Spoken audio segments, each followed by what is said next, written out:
চাউনি দিয়েছে মদ্যপান করে সেফটি বাইপাস করে সেফটি বাইপাস করে ডিউটি করছিল চিত্রগুপ্ত আগে মহারাজ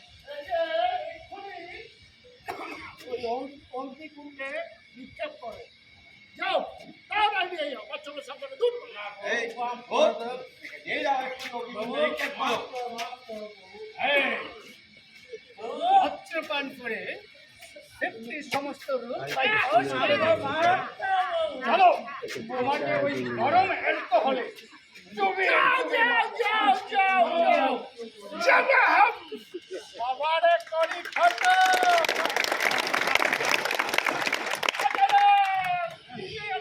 এই নেক্সট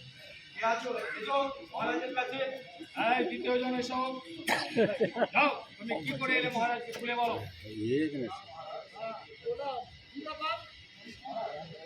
আমি একটা কারখানায় মেকানিকের টেকনিশিয়ান তো একটা ভাল্ব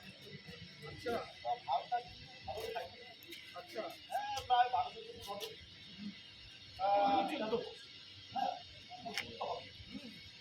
স্যার সেফটি বাল্ব বানাতে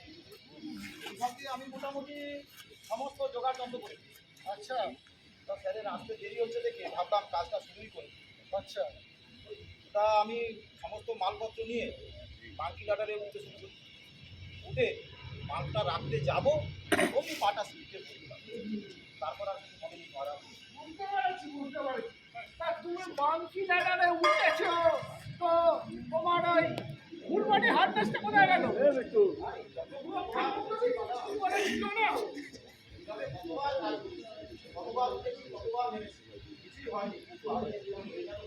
তা তোমার হেলমেটটা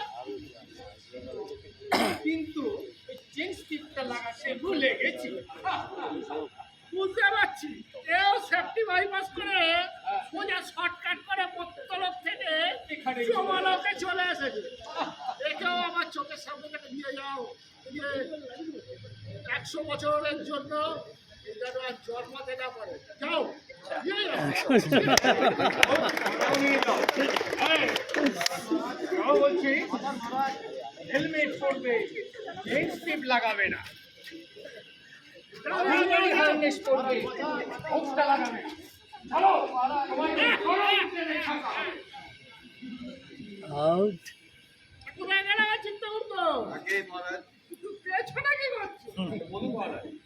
শোনো আর কোথায় এই নাকি নেক্সট কে আছো এসো মহারাজের কাছে মহারাজ মহারাজ আমার তো শরীর চলছে মহারাজ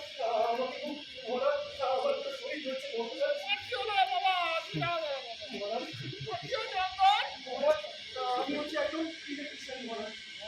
তো আমার ইঞ্জিনিয়ার আমায় কাজ দিয়েছিল একটা প্যানেল রুমে কাজ করার জন্য আচ্ছা তো তারপরে মহারাজ ওই কাজ করতে করতে ফোনটা কাজ করে একটু টিকটক দেখছিলাম না ঘরে যমুনায় আমি না কইরা তোমার ঘরে যেতে হবে না চলে এসে জমলো তোমাকে ঘরে যেতে হবে বলো তারপর কি করে তুমি এলে সেটা বলো তারপরে মহারাজ ওই টিকটক গান শুনতে শুনতে তারপরে আবার হেডফোনটাও লাগালাম আচ্ছা হেডফোন লাগাতে গিয়ে আমার হাত থেকে একটা ইনস্ট্রুমেন্ট পড়লো ওই প্যানেল বোর্ড প্যানেল বোর্ডে তারপরে মহারাজ একটা ধামাকা হলো মহারাজ পুরো ইলেকট্রিক্যাল ফ্ল্যাশ আমার শরীরে পড়লো মহারাজ পুরো ইলেকট্রিক্যাল ফ্ল্যাশ হয়ে আমার পুরো শরীর 80% বার্ন হয়ে গেল মহারাজ তারপরে ওই সামনে একটা নার্সিংহোম আছে মহারাজ আমাকে নিয়ে গেল তারপরে আর কিছু মনে নেই মহারাজ। তো টিকটক দেখতে দেখতে রোস্ট হয়ে গেছে রকমার্ট হ্যাঁ তুমি কি আটকা স্যুপটা পড়েছিল বাবা মহারাজ আমাকে দিয়েছিল একটু গরম লাগে বলে মহারাজ পড়েনি মহারাজ আচ্ছা গরম লাগে আচ্ছা রকমার্ট ওর অত্যন্ত গরম ওকে নিয়ে গিয়ে হিমালয় ঠান্ডা জলে 200 বছর ওটাকে চুবিয়ে রাখো যাও যাও যাও টিকটক দেখবে আর পেলে শুট করবে না এইবার তোমাকে ওই হিমালয়ের বরফে দেখছে মহারাজ তো লম্বা লম্বা মানে তুমিও দেখছো না বাবু এই দেখ কি আছো এসো মহারাজের কাছে ফাঁসা ছেলে এখানে আমার চলে এলো কি করে এখানে এলে যাও বলো বলছে আরে বলছি ও শান্তি দিল না ভাই কান পুরো ছালাপালা ওই পিছে পিছে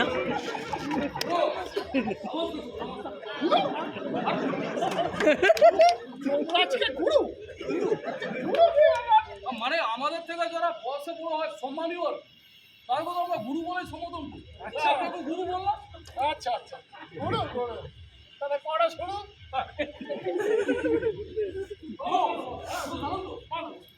খুব অল্প বয়স থেকে এলাকায় হেপি নামডাক ছিল আচ্ছা আসলে এত স্টাইল আর কেক পারতাম তো আর ফেমাস ছিল ফেমাস আর আমার একটা নেশা ছিল জানেন আচ্ছা বাইক হ্যাঁ বাইক নিয়ে বিভিন্ন রকম স্টান্ট দেখানো বাহাদের খেলছিল বাহাদের পুরো মাখনের মতো বাইক চালাতাম মাখনের মতো তারপর আমার এই স্টাইল মারা এই বাইক নিয়ে স্টান্ট দেখানো এসবে ফিদা হয়ে আমার লাইফে টুম্পা শোনা আচ্ছা আচ্ছা আচ্ছা বলো বলো বলো তারপর আর গুরু জানো তো গুরু কপাল করে না শ্বশুরও পেয়েছিলাম মাইডিয়ার লোক একদম বাহ! আউট আমাকে বিয়েতে একটা কেটিএম গিফট করেছিল কেটিএম এই আচ্ছা এটিএম টা কি এটিএম মানে হচ্ছে একটা হাই স্পিড বাইক মানে কিনলে তাড়াতাড়ি